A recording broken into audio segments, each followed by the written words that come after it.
So the Republicans are incompetent as far as messaging goes, but they don't want to mutilate children. Like, they don't want to sexualize kids. They're trying to do everything in the opposite of that. And to me, that's the basics. So you mentioned in your article where you said you voted Republican for the first time and you didn't hesitate. You mentioned something about growing up, it was sort of a tradition to always vote Democrat. And for a while, you subscribed to the idea of vote blue no matter who. So I just wanted to understand your political history. Why did it ever appeal to you to just vote for one political party without giving a thought to the other party, despite messaging, despite the candidates that were being put forward? What was so compelling in that arrangement, in that narrative for you? My source of information.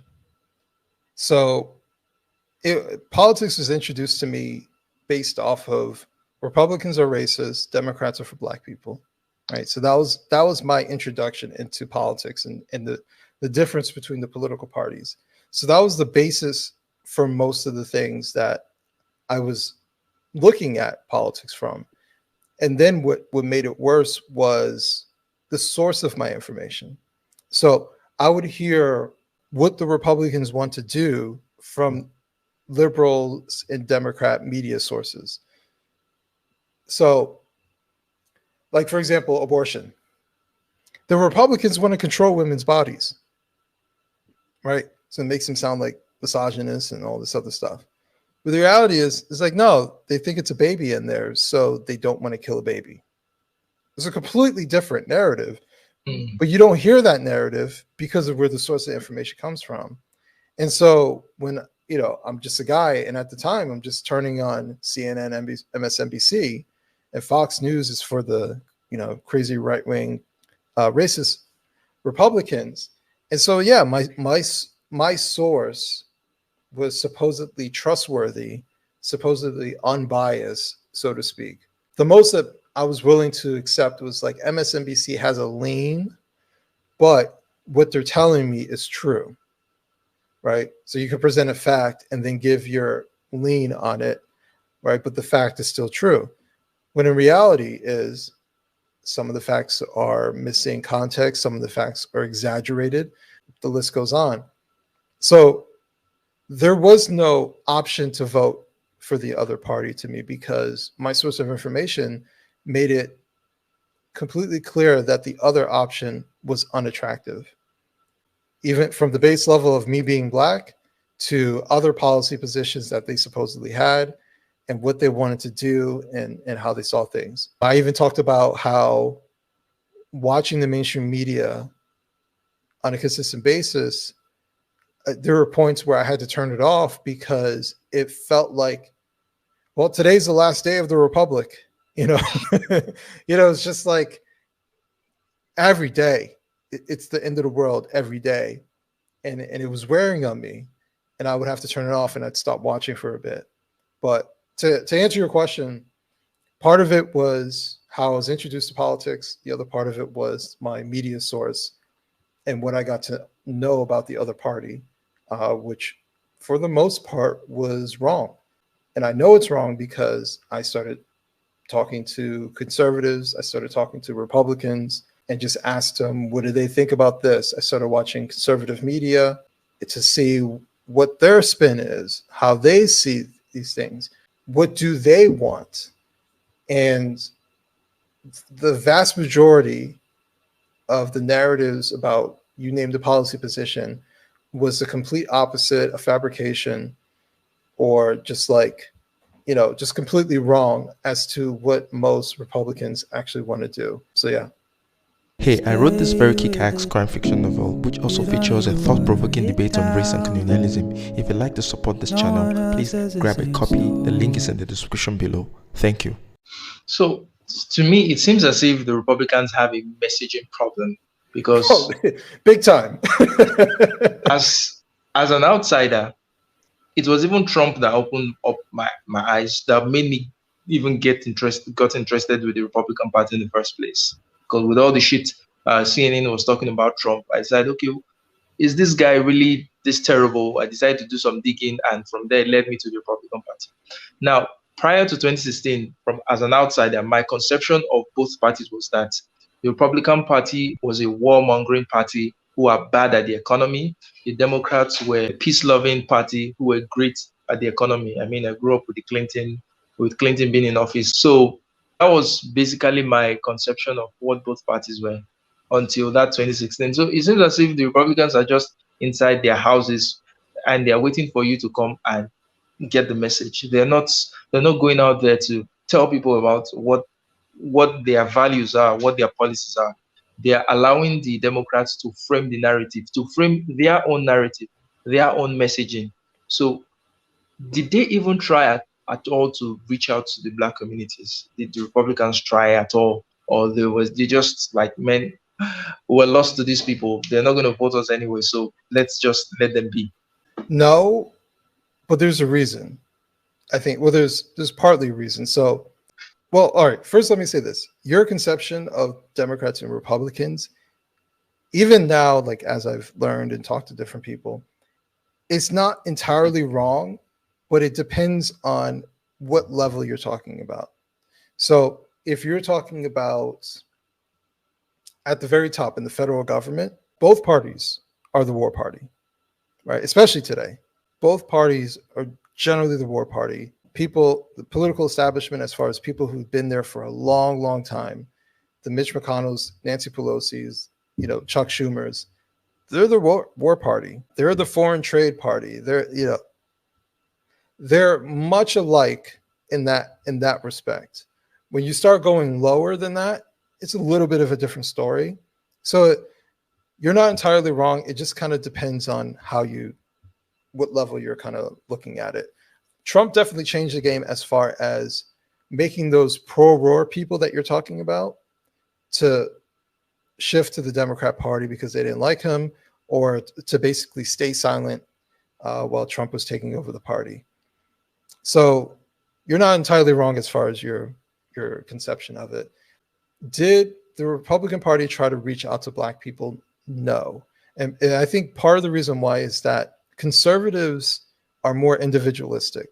It doesn't mean that they're not tribal, because obviously we're humans, we're tribal to a degree, but the way they approach politics is much more of an individualistic look.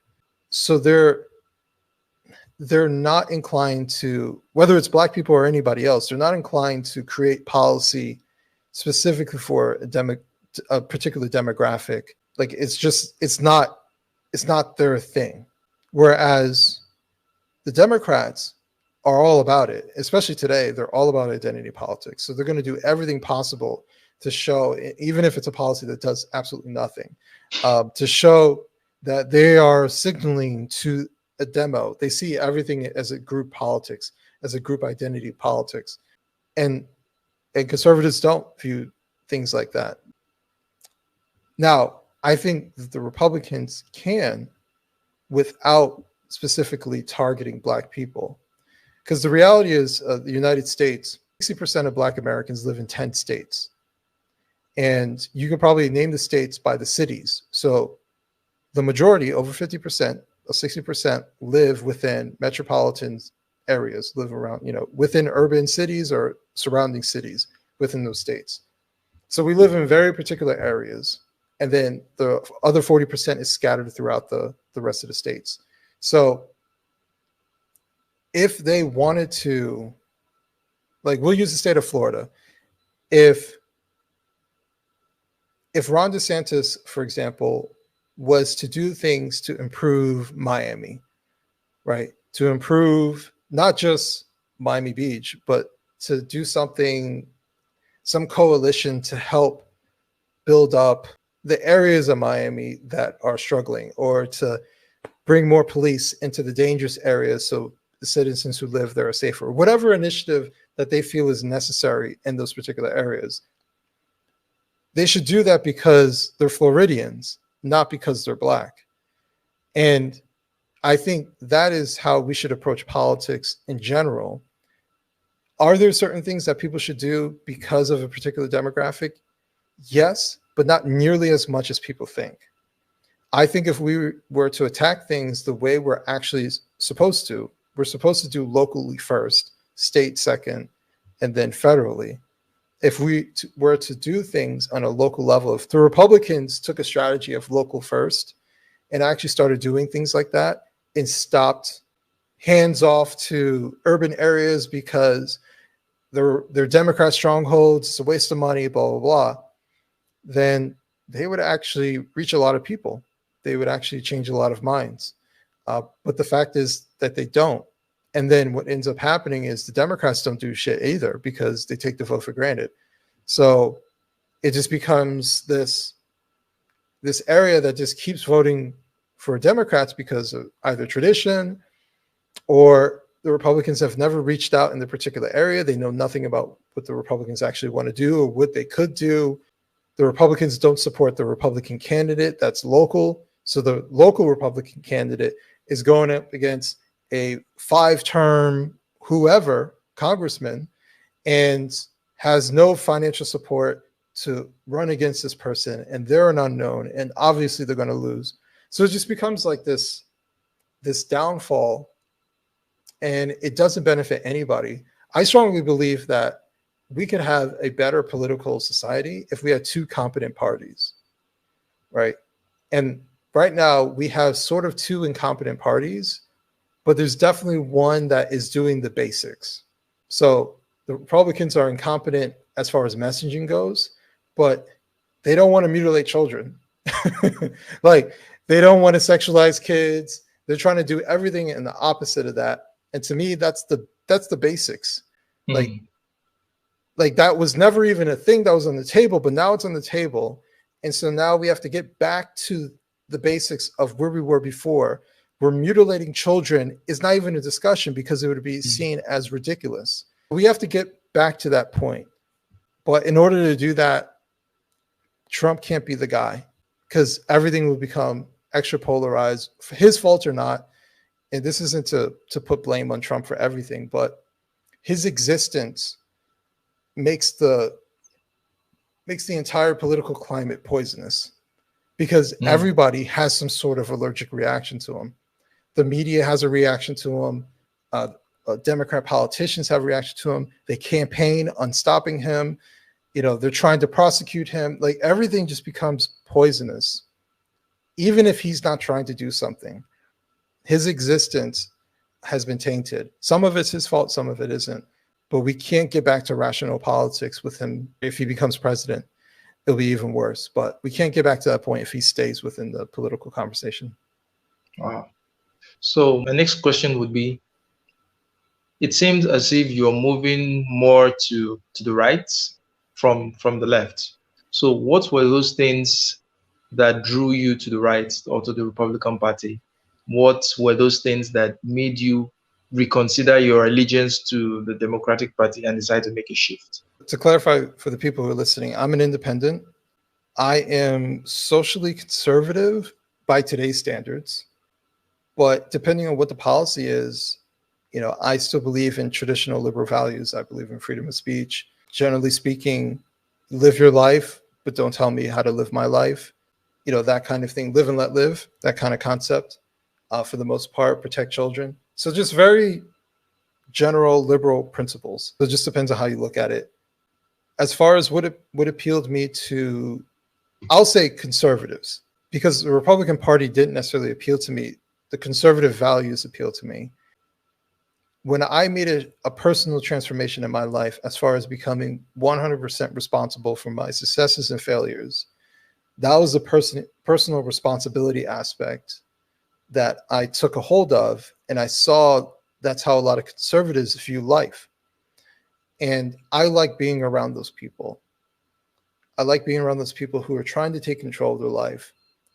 Whether they're succeeding or not is a different story, but they're not trying to blame other people per se for things that they shouldn't be blaming them for because they're responsible for it. And they're trying to do better. They're always trying to keep growing and succeeding.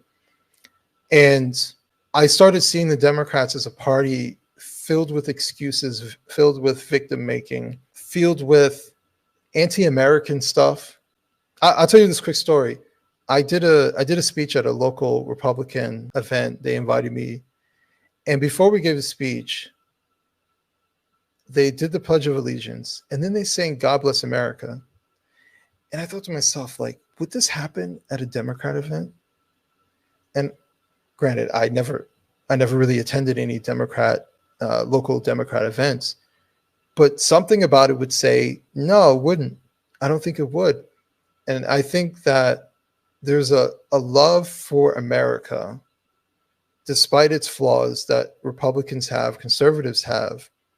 You know, as much as we're arguing about all these different things going on, they still love America, right? And they want the country to do better. They just don't like certain aspects, but they're not trying to throw the country away. And I like that. And I think these are just a few different aspects that I do like about conservatives, and obviously mostly conservatives vote Republican, but just those conservative values that they personally believe in. So I try to lean on that. I've become more value oriented and less party oriented. I like being an independent because I get to criticize both sides. And if anybody expects me to be rah Republican, they're going to be sadly, so they're going to be disappointed, because I'm not, and I'll likely never be rah Republican. I'll be values oriented. If they match up with conservative values, then so be it. But I'm going to be values oriented. And if it's wrong when Democrats do it, it's wrong when Republicans do it. So, I think that's the best approach, in my opinion. I mean, having blind allegiance to any political party just for the sake of it, I think is wrong. If the Democrats' values at any particular point in time aligns more with your values, then you should vote them. If it's the Republican values that align more with, then you should vote them. People should be flexible enough rather than being rigid and say, you know what, this is the party I'm for and this is the party I'm going to vote for no matter what. And I think that's a bad thing for any country. That's a bad thing for democracy. We've had a fruitful an hour, 30 minutes conversation. I really, really appreciate you taking out this time to talk to me. But I'm going to ask you for one favor. It's a big ask. It's a big favor. So I'm an author too. I write on Substack and I write fiction. I have one fiction novel published on Amazon. It's a crime fiction novel, but it also features a debate on race and colonialism, at least from an African perspective. I want to send you a copy. I'll ship you a copy. And I want to ask if you could read and write a review for me on your Substack and even on Twitter. I would really, really appreciate it. If it's something that you can do. I know it's a big ask, but I just needed to see if I can get some more exposure for it. I think it's a good book. Dr. Mason has read it. We even had a chat about it. That was last year and all that. So that would be my ask to you. Yeah. Oh, send to me. Fantastic. So thank you very much. What would be your final take? What do you want us to go away with? Closing this conversation. Lean on your values and don't be afraid to do so. I'm at a point where I am criticizing Republicans because I think that's how you make Republicans better. And for people who follow me on Twitter, I'm constantly trying to reinforce, like, if you love someone, you criticize them. Yeah. And I want the Republican Party to do better. And so I'm going to criticize them. I actually do want Democrats to do better too. And that's why I criticize them as well. I want two competent parties. I'm not anti-Trump, but I'm going to criticize Trump, right? If Trump ends up being the nominee, I'll vote for him, right? Because I see the other option isn't there for me. But in the meantime, I'm going to criticize him when it's necessary to criticize him. And I think people have to not be afraid to do so. And obviously, when I criticize the right, I might not get as much attention or whatever, but I think it's necessary. And I think the more people do it within their party, the more infectious it becomes. that they're openly criticizing because they want change, and then maybe they'll do something about it. So I think people should not be afraid to piss off either side when necessary, because that's how you get a good functioning society. Wow. So with that, we have come to the end of this conversation. Thank you very much, Adam. And until next time, take care. Thank you.